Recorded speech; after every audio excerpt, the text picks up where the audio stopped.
So hey everyone, hopefully you've jumped onto my webpage on www.inspiredandmotivate.com and you have subscribed to my mailing list so that then you get access to all the presentations and resources that I continue to add on there. I just uploaded the behavioural approaches to personality, and this is what we're going to quickly cover off in this little presentation. I'll try and make it very quick, but some people just like to look at what I do through this and then maybe go back and do the presentation, or do the presentation and then come back to this. So earlier on, we've already spoken about traits and types. So don't get too bogged down in the traits and type. Remember, we all have these traits, but what it's looking at is what the theorists believe behind that is that there were certain groups of people that had very similar traits. And you just only have to look at the disc profile and look at the birds. In particular, you know, your eagles are probably very different to your doves and vice versa. However, it conflicts sometimes with people because they believe that they are very similar across all of them, which is great because that's the start of self-awareness. Because in hindsight, we already all have these traits. We can all get angry. We can all be confident if we want to be. We can all talk underwater if we want to. It's what we tend to feel comfortable at, so we just stay in particular those traits. And then we looked at the psychoanalytical, which is my favorite. I do like a little bit of Sigmund Freud. I do believe that we don't look too much in the mind. I think some of his certain findings were a little bit out there because, one, they can't be measured. He just believes that we're all these, we're driven by sex and this instinct and this libido, and, it's all in the unconscious mind, and it's just pushing us, and that's what our ego's all about. And then our ego has to really deal with that, going, oh my God, I'm in the reality. Whereas a super ego will be like, the little angel that sits on the shoulder saying, well, I know the ego wants to run naked down the street, but, Mr. Ego, you can't do that. And then the super ego like, oh my God, you can't do that. Look at the age you are. And it's just not the way that the world operates. So, that is a little bit about his concepts, talk about the psychosexual stages. So please have a look at those presentations that I do have on them, because they're quite in depth as well. And even check out the videos when I've talked about them as well. This one is back to behavioural, so behavioural approaches. So in its truest form, it doesn't take into account anything internal. So no mental process, no thinking, no feeling. So this is why when we think traditionally as a psychologist or other therapists, we use CBT. Hence the C stands for cognitive, how we think and how we perceive information. So in its truest day, it was the father, I guess, of, psychology working in that field, because the scientists loved it, because you could actually observe the behaviour and you could measure it. So scientifically, they loved it, and it's still used today. Of course, certain techniques are still used. We're learning all the time. And in particular, you only have to think of your own children. If you work at a school, if you have dogs, it's sit, stay, don't like that behaviour, here's a reward, and so on. So I'm going to give you a little bit of insight about behavioural approaches to psychology and who the main players were in that. So it is about learning, but you've got to remember they don't take into account anything to do with thinking. So I think Skinner in his day, he only passed in 1990, sort of believed that you're a true scientist, you don't study the mind. That's one sort of quote that I read somewhere. It's all about what you can see, and only what you can see is what you can measure. I think we've come a long way, because obviously more scientists are looking at the way our mind thinks, and, the advances with neuroplasticity, we've got a lot to still learn about the mind. But when it comes to behaviour, they believe our experiences within our environment shapes our behaviour. And if we're exposed to something, then that shapes the behaviour. You can see that, you can measure it. So, it'd be like the person at the shopping centre having a huge big SPAC attack. like, whoa, they're just doing groceries, right? So is that particular environment at the time, created that behavior? Well, they'd say, yeah. So don't go shopping with them. Not good. So let's have a look at a couple of the people that are quite, known, when we talk about behavioural psychology or approaches to personality, in particular Pavlov. So Pavlov was a Russian physiologist. So he wasn't a psychologist. He was someone studying how the internal stuff works. Skinner probably didn't like him too much. So he, by accident, came across the dogs were salivating because he was looking at the digestive system. So Pavlov's dogs, you probably heard of that term. And what he noticed was that when the attendants or the assistants would get ready to feed the dogs, they'd start to salivate before they actually got their food. Thought this was interesting. So what he decided to do with that was introduce an unconditioned stimulus, hence being maybe a bell, ring the bell. And obviously to the dog at first, you ring the bell and the dog will look at you and go, I don't know what you're talking about, that's a bell. But once we then pair that with food and a bell, and we continue to do that, like hit the bell, food, dog salivates, dog eats, getting back to Skinner, reward. So we're not talking about that. Hence that behaviour is then a learnt behaviour, and it realises that all we have to do is ring the bell, don't even have to get the food, the dog will salivate. Over time, and this is where it talks about when we do learn, there's different associations with learning, because obviously how do we retain it? That's a good point. These days, just Google it, you don't need to retain it, do you? But obviously over a period of time, if it's not continued to be reinforced, then maybe that behaviour will disappear.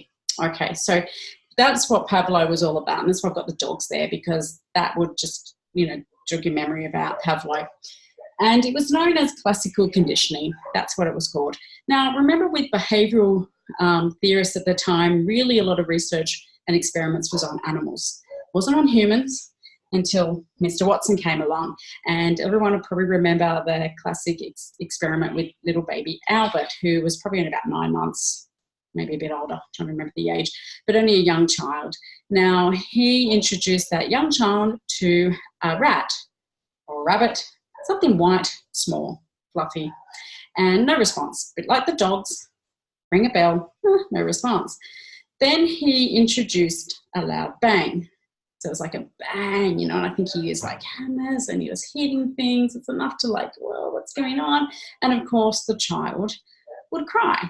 There'd be this fear, this child. And it's funny now when you think of your own children or even your own background, with thunderstorms, you can't see the thunder, but sometimes the sound, you just have this overwhelming reaction to it. So he would then believe that obviously what's happening in the environment and the experience from that shapes that behaviour, hence why you have the reaction of the fear, of the crying for baby Albert.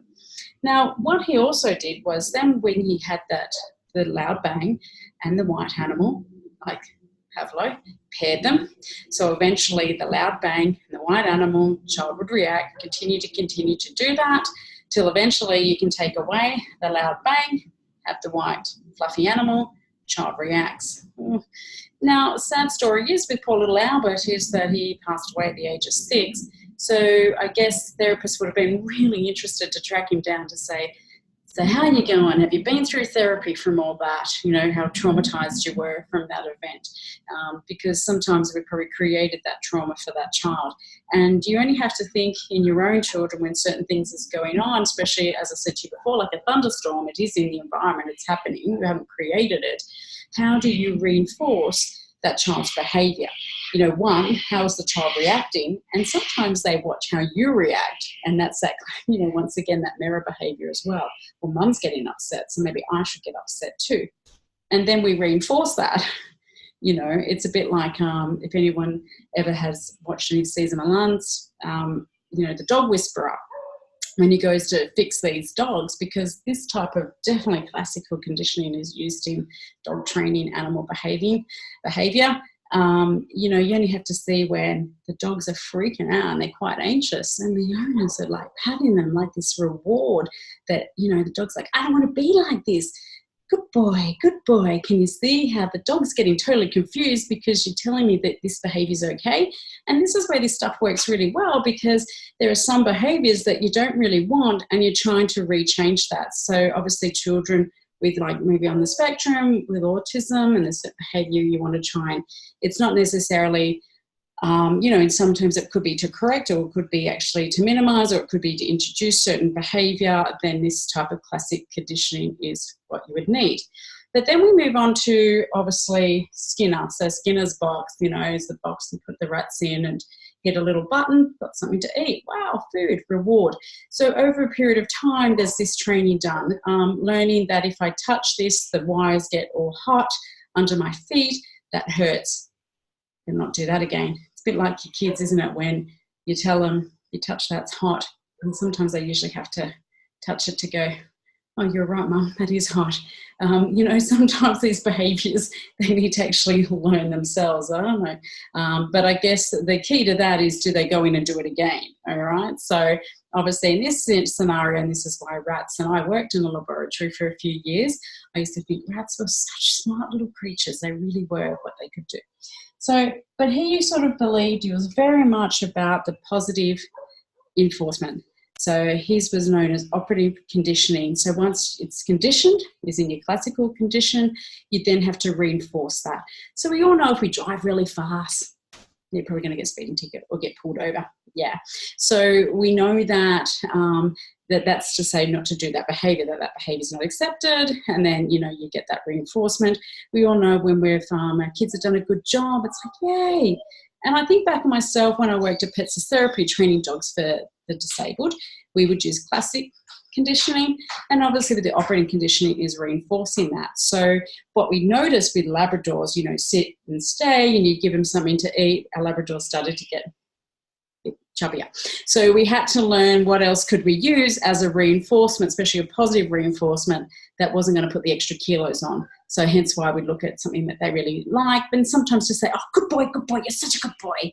That was enough. Yeah, I've done well. I'll do that behaviour again because this is what I get. All right, so it makes sense, doesn't it? But in its whole entirety, it is quite rigid still when we look at behavioural, because it only looks at that one aspect, and it only looks at the behaviour that we can observe. Yes, we can measure that behaviour. So if you have a child that's just coming home and just carrying on and just trying things, my kids are, well trained now. When they come home, they know they have to empty their bags, put their lunch boxes away. If they don't do that, then they don't get technology for half an hour. What type of conditioning is that? But the thing is, what you've got to do is you've got to keep it up, because I think once you let it slip, then they start to go, but see how then the mental ability comes into play. So in a nutshell, that is behavioural approaches to psychology. So it definitely has a place. It's definitely used still in a school environment. It is still used in training animals, because there is definitely learning that's taking place. But obviously definitely they were behaviourists in their truest form, is they certainly believed that what happens in the environment or our experiences shape our behaviour. So they didn't really want to look at the internal stuff up here. Like for me, it's like, well, what were you thinking at the time? What else was going on for you? And if you're very psychoanalytical, you might actually say what happened during a certain childhood stage. Did something happen to you? Like a thunderstorm, certain phobias, was there something else going on? So definitely it has its place. That's it in its nutshell. So jump onto my website on www.inspire motivate. Please subscribe. Thank you so much for listening. And you know what, I'm going to start talking a little bit, as we've got one more little chapter to go, and then we're probably going to get into looking at our value system. So I love that sort of stuff. That'll be really good. And on a side note too, I'm going to talk a little bit about some of the work that I've just started to undertake with the family drug support, which is a fantastic organisation set up to help family members with their own family members with addiction. And it would be really good to see more support for family members. And, it's something that I'm quite passionate about. And if there are people that watch this and think that that's something that they would, happy to discuss more, because I think there's a lot of people out there that are suffering. They've got family members that are alcoholics, other addictions, and they don't feel they have the support because they focus so much on trying to get their loved one, fixed. And sometimes they need to step up to that challenge if they want to be fixed. And that's why harm minimisation is quite an important treatment strategy. But what happens with the family members? How do they cope? And I think it's really important that we can start to be a bit more open about that and offer support. So stay tuned on, we'll be talking a bit more about that. So in a nutshell, behavioural approaches to psychology. One more to go, which is humanistic, and we'll see you all then. So see you guys. Have a good weekend.